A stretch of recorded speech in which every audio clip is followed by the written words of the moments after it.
Welcome to Leadership Development News, profiles and practices of top performers. Leaders are the heartbeat of any organization. Let Kathy Greenberg and Relly Nadler share with you the pathway to becoming a top leader in your organization. Now, here are your hosts, Dr. Greenberg and Dr. Nadler. Welcome to Leadership Development News. Thank you for joining us. I'm Dr. Relly Nadler, Dr. Kathy Greenberg. My esteemed host for the last 13 years is here, and Kathy and I, between us, have helped thousands of leaders to perform in the top 10%. We're always looking to pick the brains of folks who are the cutting edge around things that will be a tool or insight that you can use not for yourself, but not only for yourself. How do you bring that to the people that you may lead? Your team, your organization, for many of you it may be your family. And we're always focusing on emotions and emotional intelligence. And what are some of the things in managing this turbulent times that we have with the pandemic and the racial unjust and economic challenges, that people's emotions are all so heightened. And so this is the time to do a few things a little different, maybe a few things a little better. And we're focusing on how to become, emotionally brilliant. And today we're going to talk more with Sue Langley. She's the CEO and founder of the Langley Group, and she travels the globe engaging people from all walks of life. Her ability to energize teams and change, develop resilience, well-being in others, and inspire leaders to be their best makes her a very sought-after speaker. So very similar to what Kathy and I have been doing, but we want to pick Sue Langley's brain. She's from Australia, and I know she just did a big program around positive psychology. And so before we bring her on, let me say a few words about Dr. Kathy Greenberg. Between Kathy and I, we've just come out with our new book, Emotional Brilliance, that you can go to Amazon and get it as a ebook. Kathy is the founder of 4 consultancies, 3 leadership institutes, so you can see she's been in the field for quite a while and really has made quite the mark. She has a free iPhone app called Your Happiness Now. You can see her glowing face. And she has many, many best-selling books. One of the more recent ones is Fearless Leaders, Sharpen Your Focus. She has What Happy Working Mothers Know, What Happy Companies Know, that are also in her, list of best-selling books. So, Kathy, welcome to the show.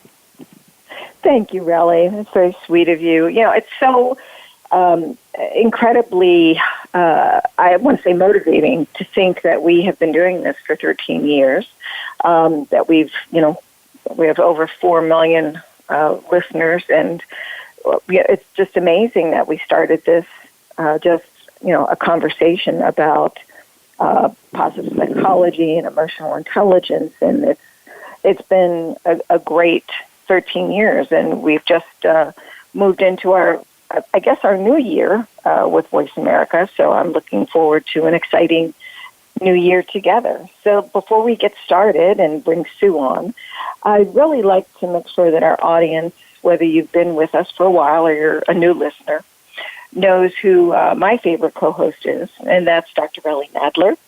He's a master-level certified executive coach and a psychologist, as well as a corporate leadership and team trainer, and of course he brings his legendary expertise in the whole entire world of emotional intelligence.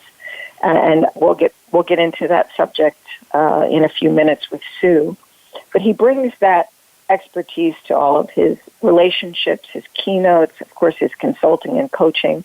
And really, I think you just finished a coaching class for the College of Executive Coaching before joining us this morning. So you're certainly very active in the coaching certification world.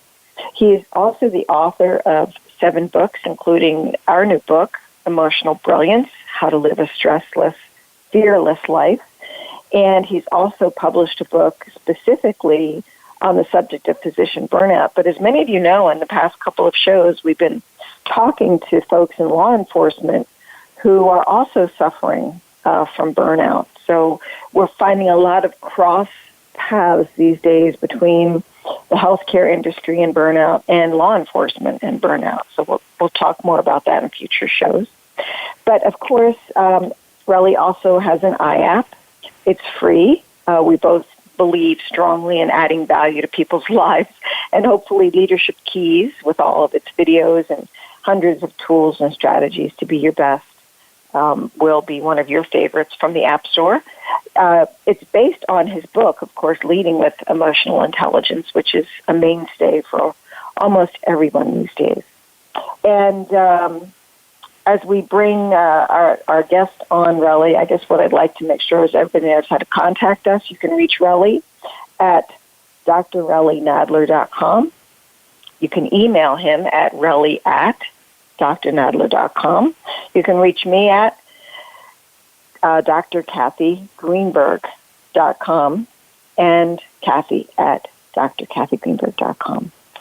So, Relly, anything you want to talk about with regard to our new focus on emotional brilliance? I'll just say just a word or two, and then we'll do a little bit more of intro for Sue. We're excited to hear about her. So a lot of what we're focusing on with emotional brilliance is, with all these emotions going on, are you able to name them? In our book, we have that acronym NAME. Do you notice what's going on for you, and are you able to name it? The A, are you able to accept it? With a lot of these emotions, obviously sometimes we push it away. And how do you manage that? That's kind of the thrust of a lot of the work that Kathy and I are doing. I'm sure Sue too. How do you manage your emotions? What do you do for actions? What do you do for thoughts? And then the E is express. Do you express it? And if so, how do you express it? So those are the how-to things, that we're really looking forward, not only with our book, Emotional Brilliance, but the website, emotionalbrilliance.com is full of tools that we're constantly kind of adding to because it's just up and running. So www.emotionalbrilliance.com. Let me just say a couple words more about Sue, and then we'll bring her on for, before our first break. So Sue regularly appears in the media with appearances on Channel 7's House of Wellness. She shared the stage with the father of positive psychology, Dr. Martin Seligman. We've had him on the show. And Sue is an emotional intelligence expert, and in the hit ABC TV series Redesign My Brain. Maybe we'll get her to talk a little bit about that. And the Science Channel in the U.S., Hack My Brain. She's also just done a program around positive psychology and well-being. That's one of the first diploma programs in Australia, but also in the world. So we'll get her to talk about that. So, Sue, welcome to the show. Thank you so much, Relly. Thanks, Kathy. It's great to be here. So tell us a little bit as we kind of get started. Go ahead, Relly. Yeah, I was going to say, tell us a little bit as you get started here, about emotional intelligence and how you get started. And just know, we're probably getting close to the break. But yeah, so maybe jump in there. So how'd you get started with all Sure. So I got started because I did a program sort of way back in London around really, I suppose, self-development, awareness, etc. And I realized it was something that I wanted to bring back. I was in a leadership role, so I started to teach my team. And once a month, we would sort of close the office for half a day, and I would teach them some of the things that I'd learned.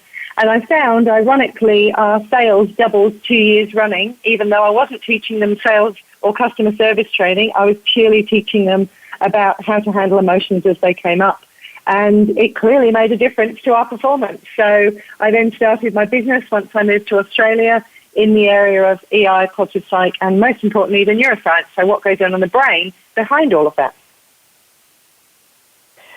In today's environment, I'm sure you get asked, Sue, with isolation going on because of the coronavirus, and now with the wearing of masks, it becomes very complex to communicate. How important is emotional intelligence, and how can the science, just the science of emotional intelligence for the moment, assist us to manage during this time? That's a really good question, Kathy, and a complex one because, as I'm sure you both know, Emotions, I think, are the foundation of everything. If you look at the World Health Organization definition of well-being, the key thing that's missing is that underpinning all of it is that emotional well-being. If you think about our experiences during COVID-19, we're experiencing all the same emotions we would normally experience, but in a much heightened, more concentrated manner. And absolutely, our ability to connect to people. We know that we read emotions through faces. So, of course, one of the key things is when you've got masks and things like that, you're losing a lot of that ability to connect with somebody. That's why they're even printing masks with half your face on it now in certain countries so that you can still sort of see that. But absolutely, we're taking away some of the key cues. We have a key part of our brain that is responsible for reading faces, and we're losing a lot of that, whether it's via virtual or whether it's because of masks. But I think it's also leading, whether it's the Black Lives Matter, whether it's COVID, we're getting these heightened emotions. And I know for most people, we are not taught the science of emotions. We're not taught how to handle them. And so, of course, in this more concentrated time, it's a real challenge because we haven't had the skills or we haven't been taught the skills, and therefore sometimes these emotions can be overwhelming, which is why one of the key concerns is, are we going to have a lot of mental health issues post the pandemic because we haven't necessarily got the tools in our toolkit to handle our emotions as they come up. So, Sue, you've been, sounds like, deep in all this, which is really great. That's why we're glad to have you be a part of this. Say a little bit about kind of, just the scope of what you do. I know you've done some trainings, but is it coaching, training, speaking? Is it all that? Say a little bit about that. And I'm hearing most of what I do really is about sort of consultant to the consultant. So we do a lot of master training. So, for instance, just this evening I was doing master training in the Mesquite, which is an emotional intelligence test. Last week we had 2 cohorts running of our Diploma of Positive Psychology and Wellbeing, which, as you said, is the first in the world. And I appreciate in the US sometimes the word diploma doesn't translate, but it's a sort of post, it's not degree level, but it's just under that as far as really a vocational way of bringing positive psychology to life. So I do a lot of those sorts of programs where we have people all over the world getting qualified in that. I personally don't do much coaching. I do have a team of people who do coaching. So most of my world is taken up with whether it be senior leadership programs and developing that psychology, that strengths-based positive leadership and emotional intelligence skills, or whether it's, you mentioned earlier in your introduction, traveling around the world. Well, obviously that's not happening at the moment, but I do find that actually our business is even more global. Now we can do things virtually, so it's actually expanding our ability to get this message out there. Sue, and personally, I would love it if we could get... Yes. We're going to go to a quick break, so I just wanted you to just hold that thought and don't go away. You're listening to Leadership Development News. We'll be right back. From the boardroom to you, Voice America Business Network. Most leaders underestimate their influence and power over others and thus underperform. Dr. Relly Nadler and Leaders Playbook help leaders point the way by providing the strategic plays to get to the top in a simple paint-by-the-numbers process. Seasoned and emerging leaders will have answers to these questions. What are the steps to move up and become a star in your organization? How do you develop your people to be the next level leaders in the organization? What are your triggers that are holding you back, and how do you manage them? How do you maximize your power and influence so you and your team perform better? What do you do to ensure your communication is received accurately?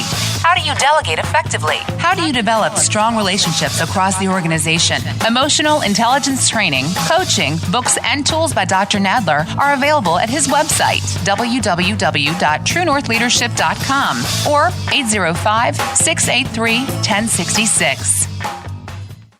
Are you a fearless leader? Fearless leaders stop at nothing to win while engaging others through positive action. Fearless leaders operate with a strong sense of freedom. They embrace the courage to fail.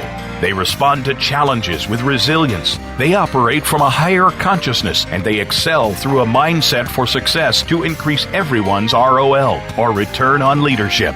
You can too. Let Dr. Kathy Greenberg and a rare team of special operations coaches help you realize your full potential at fearlessleadersgroup.com. The Fearless Leaders Group applies a powerful coach approach beyond tools and techniques by fundamentally transforming a leader's core abilities and approaches to any business in as little as 90 days.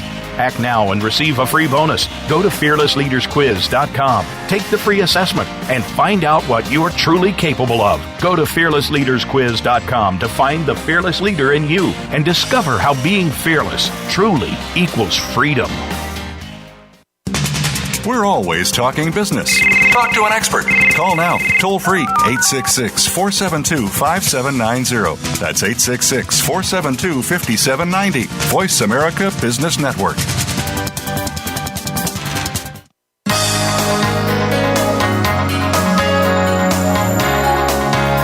You're listening to Leadership Development News, Profiles and Practices of Top Performers with your hosts, Dr. Kathy Greenberg and Relly Nadler. We know you have leadership questions for these noted experts, so call us toll-free at 1-866-472-5790. That number again is 1-866-472-5790. Now, let's get back to the show. Welcome back to Leadership Development News. We're talking with Sue Langley. She's in Australia and also is an expert in emotional intelligence, positive psychology. She uses the EMSCI. We'll have her talk about one of the other EI assessments. But one of the things, Sue, we're interested in a little bit, sounds like you've done a fair amount, let's say, we said earlier, around the brain and done some TV stuff and Science Channel, Hack My Brain. What do you find most useful for the general public or maybe the organization you work with, just about the brain? You know, if you had to say, okay, here's the 2 or 3 things that I want to make sure that they understand and maybe the value of that. Look, that's interesting because I personally always want to know the science behind things. And so obviously I'm biased in assuming other people do too. And so I did my master's in neuroscience of leadership, and I know for myself, whether it be as a leader or as someone facilitating learning, that the more I learn about the brain, the more I understand why people do the sometimes strange things that we do, how it influences decision-making, our response to change, etc. So as well as that, I've actually presented at the FENS conference in Europe, which is the neuroscience conference. I spent 3 weeks at the Neuroscience School for Advanced Studies in Venice a couple of years ago, trying to really get to grips with it. And unfortunately, as a neuroscientist or a neuroscience researcher, often people aren't able to easily translate their learning to real life, which is where hopefully I come in. My job is to synthesize the science to real tools and techniques that people can use. And I think from a leadership perspective, as well as from a holistic sort of well-being perspective, the more we can understand how the brain works when it comes to our social connections and the research around social neuroscience, the more we can understand about our brain when it comes to our habits and how it influences our well-being and things like that. It can be really useful for us. And I'm sure you're the same with the emotion element, is I want to bring people the science of emotions. I'm not interested in, sort of talking to people from a very generic perspective or a high level. I want people to understand the science because that's when you can use it.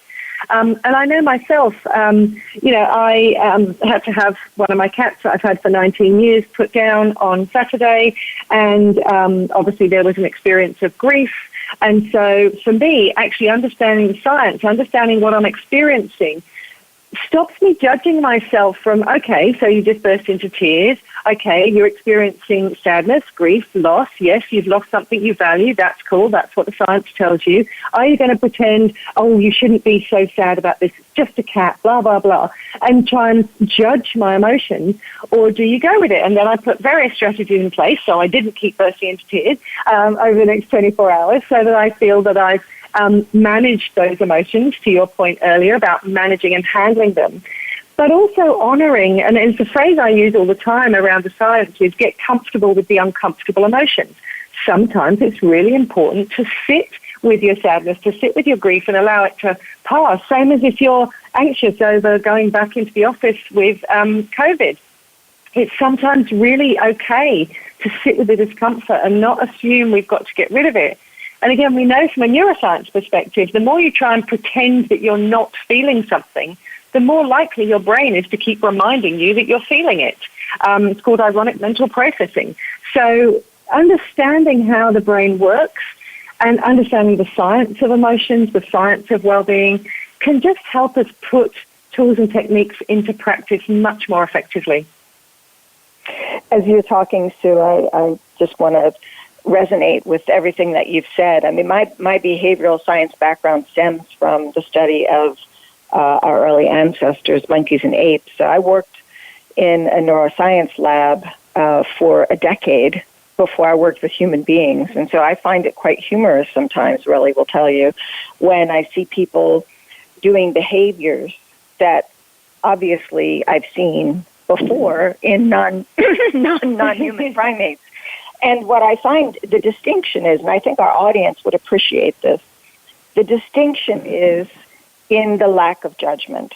You know, if you take your example, right, with the cat, if you look at our non-human primates in the wild or even in a lab setting where they're in a naturalized environment, almost like to some degree a zoo, you can see that they go through a series of emotions and they do it very quickly, very, very quickly.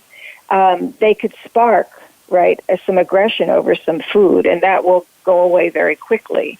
They don't hang on to those emotions. They don't hang on to those feelings. So it's funny that our brains are architected in a very similar way.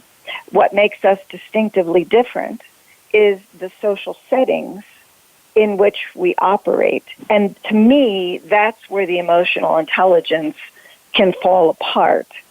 Because if you don't understand the culture in which that feature of emotion is being expressed, it could be acceptable, it could be not acceptable. So to the point you're making for yourself, and I've done it myself, in fact, I've been accused of being too logical around my own emotions. I'd like to have you tell us a little bit about your program called Everyday Heroes, because that sounds really intriguing. Yeah, so we have a range of different programs that we offer to corporate and individual level. Everyday Heroes, we created a 2-day program around sort of boosting well-being, and it's based on the HEROES acronym actually comes from the research in positive psychology around psychological capital.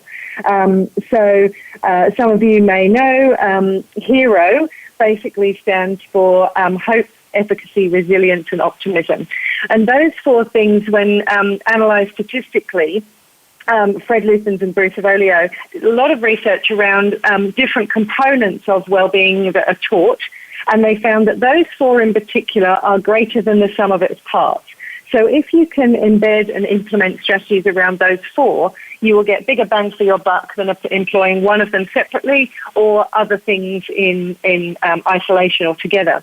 So we created Everyday Heroes as a sort of a well-being, flourishing program that is about basically bringing those 4, the HERO acronym, together as per the research, because again, everything we do is based on research. And then we wanted to add the E and the S, which is emotional intelligence and strengths. Because again, we know from the research, and you will know this, both of you, the power of emotional intelligence and really understanding the science of emotions and bringing that to bear in your life. But also we know from a huge body of research, again, the difference that strengths can make. Alex Linley is quoted as saying, strength is the smallest thing you can do to make the biggest difference. And every single person has strengths. And I know myself, stuck here on my laptop beside me on my screen, I've got my strengths profile with my 60 strengths and where they're allocated. And during these times, which of course has been challenging for many people, including myself, I run a business. I've got lots of people that rely on me for their income, their livelihood, and our business has completely changed. Of course, like many others, all of our face-to-face went out the window at once. So I've used my strengths literally on a day-to-day basis. I pull off my little laminated sheet and I look, okay, what conversations do I need to do today? When I'm facilitating, I bring my strengths to spotlight and narrator to the mix, and it energizes me, even if it is 2 a.m. So all of these sorts of things, when we put the HEROES acronym together, of bringing together that hope, that efficacy, which is about self-confidence, resilience skills, which is really sort of how do we manage our emotions and be able to handle what I think of as the upside of stress rather than it always being a negative, optimism and that future orientation and being able to see a way through the current situation, and then emotional intelligence and strength. And we offer that either face-to-face as a 2-day program or broken down into chunks or now virtually. And it's just a way of helping people to really bring some of the research strategies to life in a way that is likely to make a difference for them. Well, that's really good to hear. Thanks for repeating the HERO, because I missed one or two of those. So we got hope, efficiency, or efficacy. Resilience, and optimism. And then you've added and then emotional intelligence and strength. And strength. That's great. So, Kathy said something that kind of provoked something in me. I want to get your sense, about hanging on to emotions. I'm always provoking you, Relly. She's always provoking me. And most of the time it's in a great way. Yeah. So it kind of provoked my thoughts about hanging on to emotions. Us as humans, and that is a big distinction versus probably animals, because of our intellect and executive functioning, we hang on to emotions, replay them, and also we know from the neuroscience, when we replay them, which ones are we replaying? We're probably replaying the negative ones, and if we're replaying the negative ones, some of the neuroscience says it's inducing pain in the brain, so similar to a physical pain, but now we're doing this to ourselves. So maybe from your background, Sue, the idea of hanging on to an emotion, this kind of goes into our model of probably the A of accepting and then the M managing. But what are some of the things that you would encourage people to do if they keep hanging on to it, replaying it, and then this idea of injuring themselves unconsciously about it? Yeah, so there's a couple of things at play there, really. So when it comes to anything that you replay... Sorry about that. Every time I ask you a question, we're about ready to go to a break. I'm sorry about that, but let's take a break, and then we'll have a chance for you to really expound on that. So this is Leadership Development News. Now he's taken my job away. I cannot provoke and I cannot interrupt. We'll be right back. You're listening to Leadership Development News. When it comes to business, you'll find the experts here. Voice America Business Network. Tune in to the Voice America Variety channel on the Voice America Talk Radio Network. Voice America Variety broadcasts a diverse array of topics, reaching a global community. Our experts come from all walks of life, and the topics they discuss are everything from current events, arts and entertainment, leadership, parenting, relationships, self-improvement, career advice, and a variety of other topics. Check us out today. You're sure to find something of interest. Voice America Variety. Talk on today's hot topics. Voice America Business Network. The bottom line in business. The Voice America Live Events channel is here now to showcase your corporate, individual, or organization's live event. Visit voiceamerica.com/live events to see all of our past live events and find out more. Whether it's a multi-day conference, special speaker, or single-day event, we've got everything to make your event a success. We can do a few hours or a few days. For more information about taking your event to the next level, call Jeff Spinard at 480-294-6417 or email info@voiceamerica.com. Again, that's Jeff Spinard at 480-294-6417 or send us an email to info@voiceamerica.com. Voice America is where you are and where you want to be. Join us around the globe as we broadcast live from some of the most interesting events available. Don't forget to view all our live events, including on-demand access to past events that you may have missed by visiting voiceamerica.com/live events.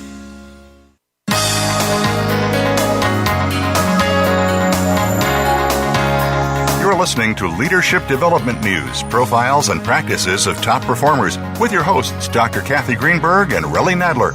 We know you have leadership questions for these noted experts, so call us toll-free at 1-866-472-5790. That number again is 1-866-472-5790. Now, let's get back to the show.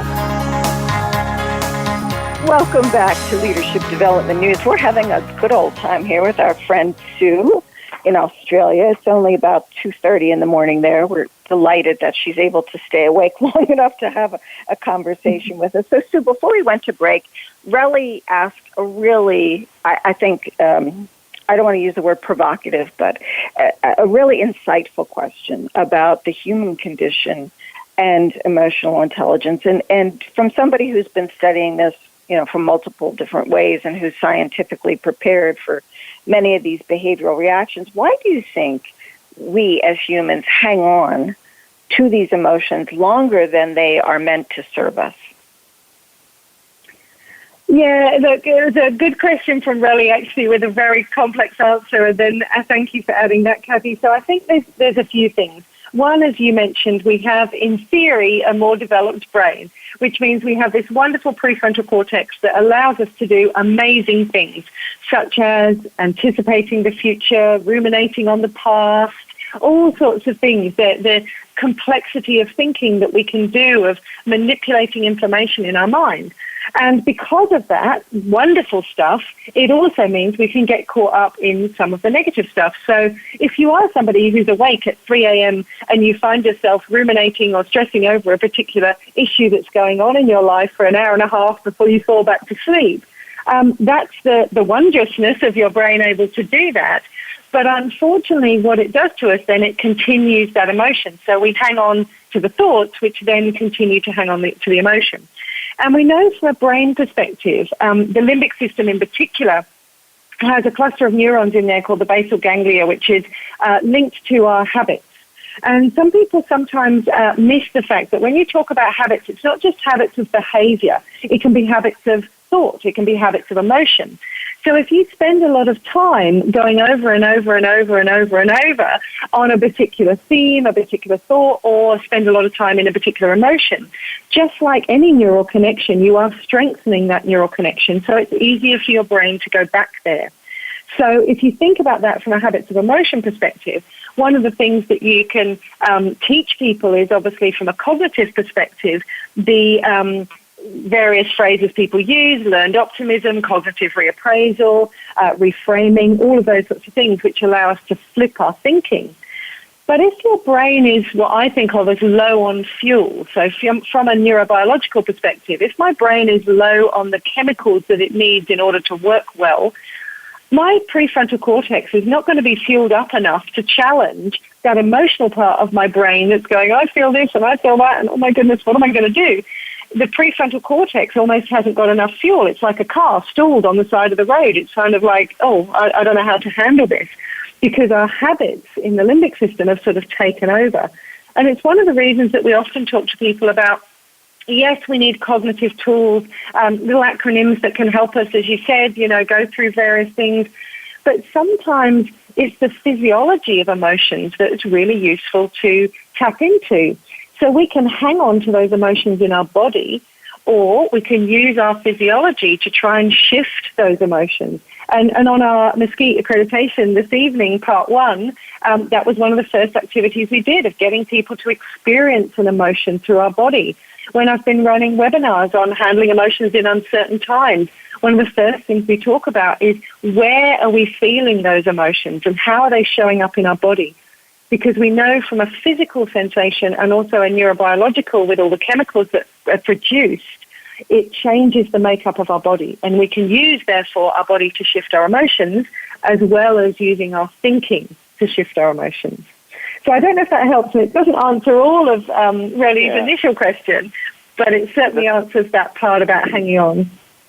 Well, especially I think we have this in our book, Emotional Brilliance, about, around the managed side of the acronym name, about physical movement and how that can change, and about the life of a feeling. And we have a thing in there about law of feelings. So what are the key laws? But so you're saying, let's say on a webinar, which is great when many of us are on those, or on a computer most of the day, you actually have people, get up and do something to change how they were feeling? To make that experience? Yeah, is that right? Absolutely, really. We have pretty much most of the activities I would always do in face-to-face, sort of classroom-type setting, I've managed to get people to do virtually. So, I mean, I even had 300 children across Asia doing, for instance, like the superhero pose.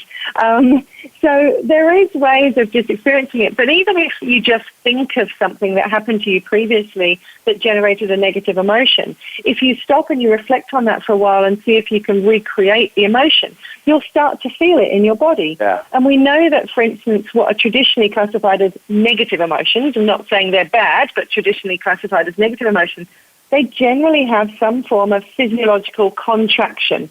So we feel tense, we feel tighter, or a sense of weight or heaviness. Our limbs feel heavy or cold or don't want to move. Our heart rate can change, our breathing can change, our temperature can change. With positive emotions, generally there's some form of lifted and lightness. So the exercise that I did with my group today, everyone was like, wow, I feel like I'm floating, I'm sitting taller, my neck is extended, my chin is lifted.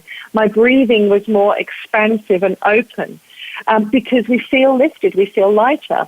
And when you look at the amazing research over the last 70 years, people like Antonio Damasio, even to one of the more recent studies in Finland by Nemanamar and colleagues that looked at how do we experience emotions in our body, that gives us brilliant clues of how we can therefore use our body to shift our emotions. Sue, as you are going through your programs, you tend, I guess, to look at ways to increase the productivity of individuals through understanding the science behind emotional intelligence. And you like the tool, the Mesquite, it appears. Tell us a little bit about why you like that tool in particular. Sure, absolutely. So my job when I'm teaching anything to do with this, whether it's well-being, EI, positive psych, is to help people experience the learning, not just teaching them science. We know, we know from Mesquite results that one of the strongest profiles in the Mesquite amongst clinical psychologists is being high on understanding emotions, but not necessarily on the others, because they know a lot about emotions. So that cognitive awareness is there, or that knowledge is there. So for my job, I want to share knowledge, but I want to facilitate learning through experience. So everything that we do is based on people experiencing it and then understanding the science behind it. The Mesquite I particularly love. It's known in research around EI, which I'm sure you're aware of, as the gold standard for research because it is the only abilities-based test. So like you, I'm accredited in the EQI. I used to do master training for the EQI. I used to do master training for Genos with their particular tool. And I have used briefly like the ECI or the SCI.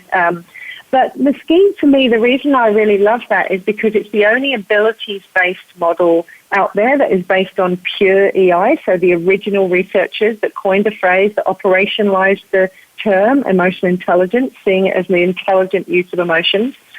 But I think also because it's a pure model, you can really teach people the science behind it. It's not conflicted with any personality dimensions or trait-based elements or competency-based elements.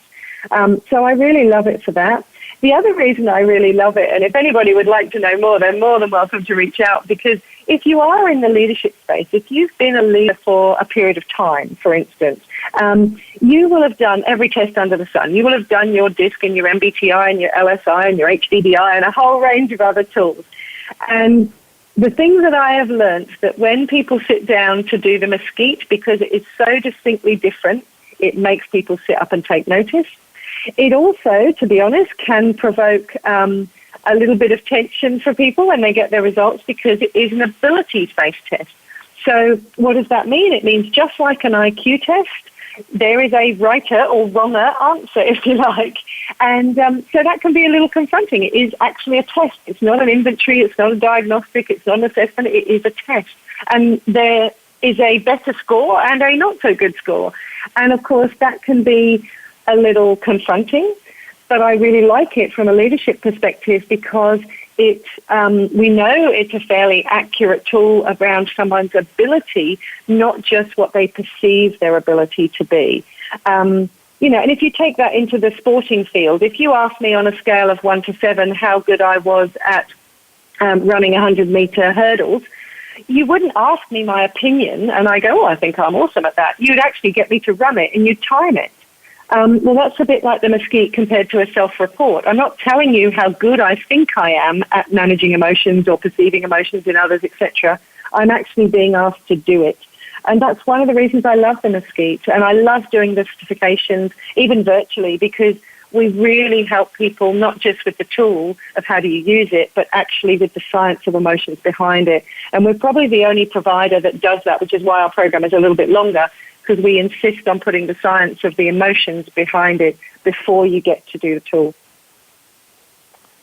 So I know that the Mesquite is a very interesting tool, and I've done it myself, but you've kind of brought up some of the interest in maybe doing it again just to kind of see.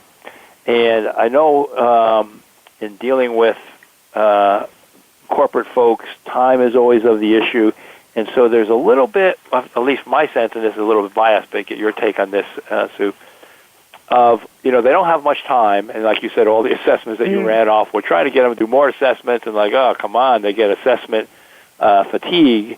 And there are some questions in the Mesquite that, are kind of out there a bit, of like looking at a picture of a river and saying, so what people emotion always pick does up this on have? that one, really. What's that? Yeah, look, people always pick up on that one, really. It's always where you get to the pushback. So there's a couple of things. So from a time perspective, if you're taking the Mesquite yourself, and bearing in mind it's an abilities-based test, so only you can take it, it generally takes people somewhere between 30 and 45 minutes in general. And that is a chunk of time, and you get others such as the EQI or Denos or others that take maybe 15 minutes. But the difference is if you're doing a 360, you might have 10 people giving up 15 minutes as opposed to one giving up 30 to 45. The challenge is absolutely the pictures. People get really funny about the pictures. But I like to explain to people what is the purpose behind that. And the purpose behind that is everything has this, or we have this emotional environment.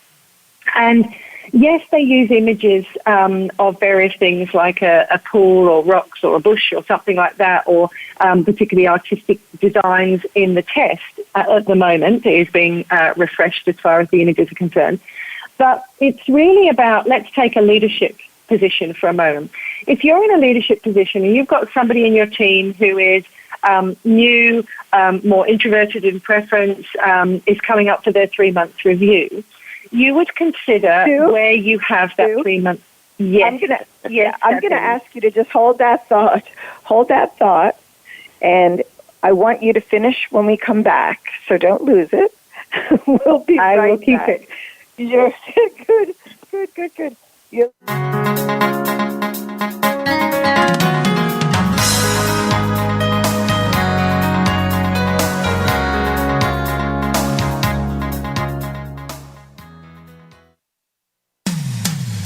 When it comes to business, you'll find the experts here. Voice America Business Network. Most leaders underestimate their influence and power over others and thus underperform. Dr. Relly Nadler and Leaders Playbook help leaders point the way by providing the strategic plays to get to the top in a simple paint-by-the-numbers process. Seasoned and emerging leaders will have answers to these questions. What are the steps to move up and become a star in your organization? How do you develop your people to be the next level leaders in the organization? What are your triggers that are holding you back, and how do you manage them? How do you maximize your power and influence so you and your team perform better? What do you do to ensure your communication is received accurately? How do you delegate effectively? How do you develop strong relationships across the organization? Emotional intelligence training, coaching, books, and tools by Dr. Nadler are available at his website, www.truenorthleadership.com or 805-683-1066. Are you a fearless leader? Fearless leaders stop at nothing to win while engaging others through positive action. Fearless leaders operate with a strong sense of freedom. They embrace the courage to fail. They respond to challenges with resilience. They operate from a higher consciousness, and they excel through a mindset for success to increase everyone's ROL, or return on leadership. You can too. Let Dr. Kathy Greenberg and a rare team of special operations coaches help you realize your full potential at fearlessleadersgroup.com. The Fearless Leaders Group applies a powerful coach approach beyond tools and techniques by fundamentally transforming a leader's core abilities and approaches to any business in as little as 90 days. Act now and receive a free bonus. Go to fearlessleadersquiz.com. Take the free assessment and find out what you are truly capable of. Go to fearlessleadersquiz.com to find the fearless leader in you and discover how being fearless truly equals freedom. The business community's first choice in Internet Talk Radio. Voice America Business Network.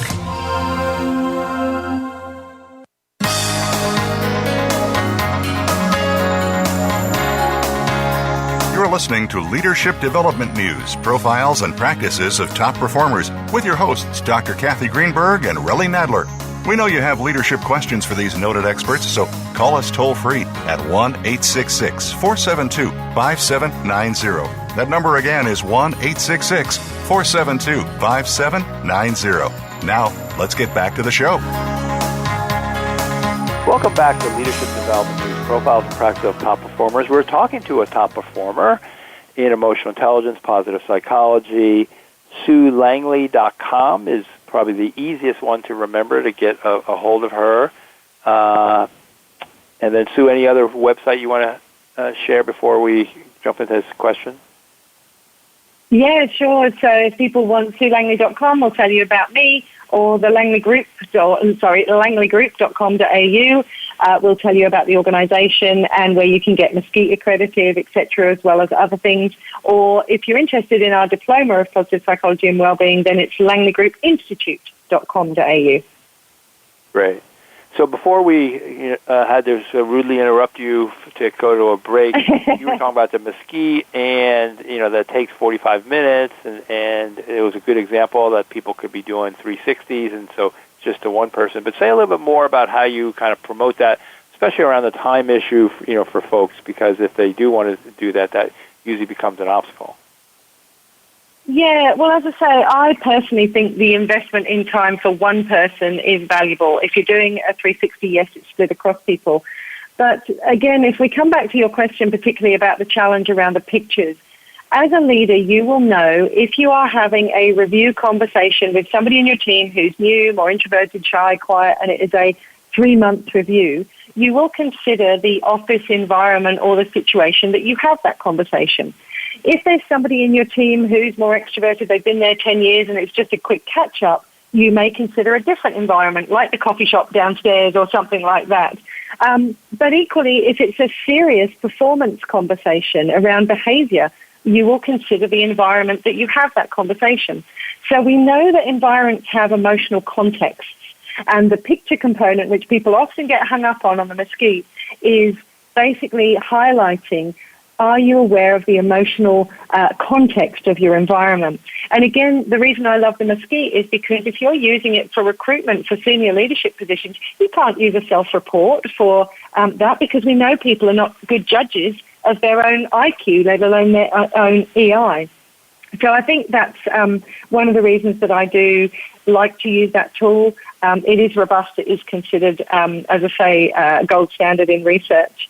But it's not just about the tool, as you know. It's not about necessarily the assessment. It's about, are you actually learning and skilling yourself? You can get the results from any assessment, but if you're not actually going to do anything with it, and again, it's a phrase I use all the time, you know it, do you do it? Many people know this sort of stuff, but are we actually applying it in our day-to-day lives? Right.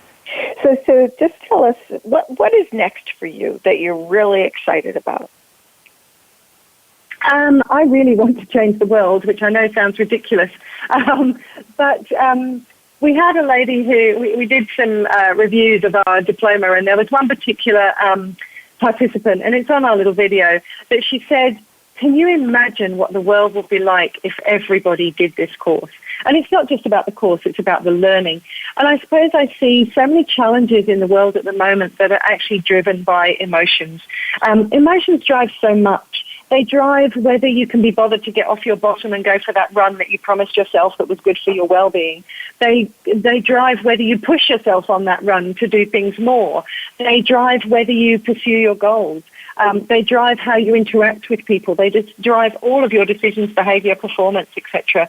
And so I suppose for me, I see quite a few challenges going on in the world at the moment that I see, and you see it on the news all the time if you watch the news, how emotions are driving things of fear and anxiety and leads to distrust and those sorts of things. And so I suppose what's next for me is because our programs can be more global now, doing everything virtually. I love virtual. I have to admit, I didn't know if I would, but I love the virtual world. I love the fact that in one particular day, 2 weeks into our lockdown, I had done 4 webinars and I had hit over 700 people from every continent except Antarctica.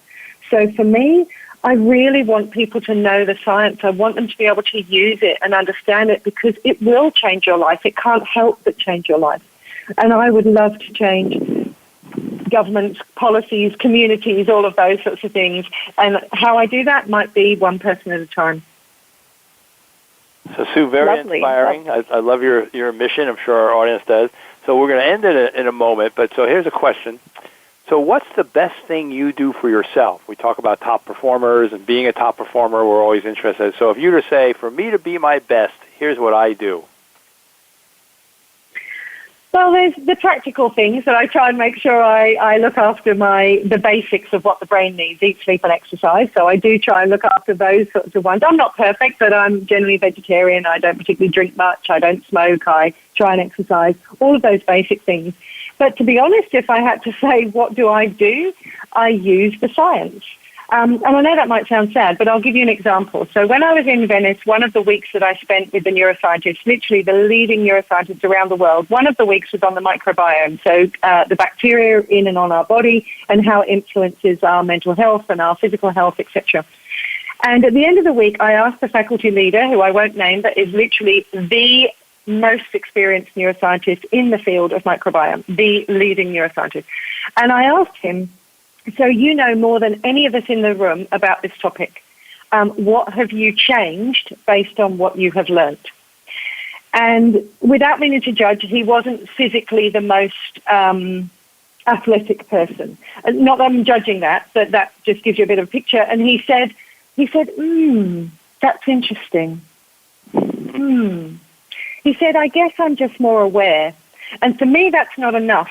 I don't want to know stuff that the science tells me and not actually implement it. So on day 2 of that, I had already decided I needed to eat olives because I got no butyrate from my diet. I didn't like olives, but that was one key area I could get butyrate, which is a short-chain fatty acid that my body needs. So I have since then eaten olives every day, and now I really love them. Now, that's a really simple example, but for me, the thing that I do every day is I practice the science, and it has absolutely changed my life when I do that. Outstanding. Sue, you've been charming and enthusiastic and motivating, and it's a great way to start a Monday. So thank you so much.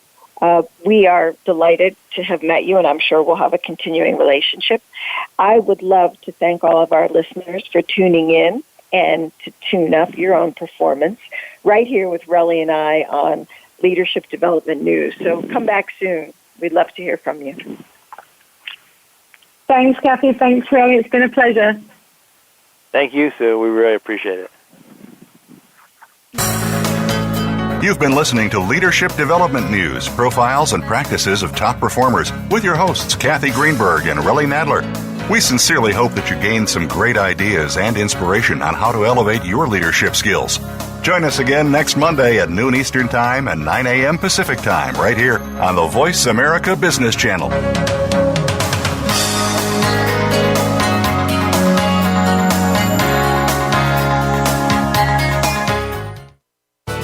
Thanks again for listening to the preceding program brought to you on the Voice America Business Channel. For more information about our network and to check out additional show hosts and topics of interest, please visit voiceamericabusiness.com.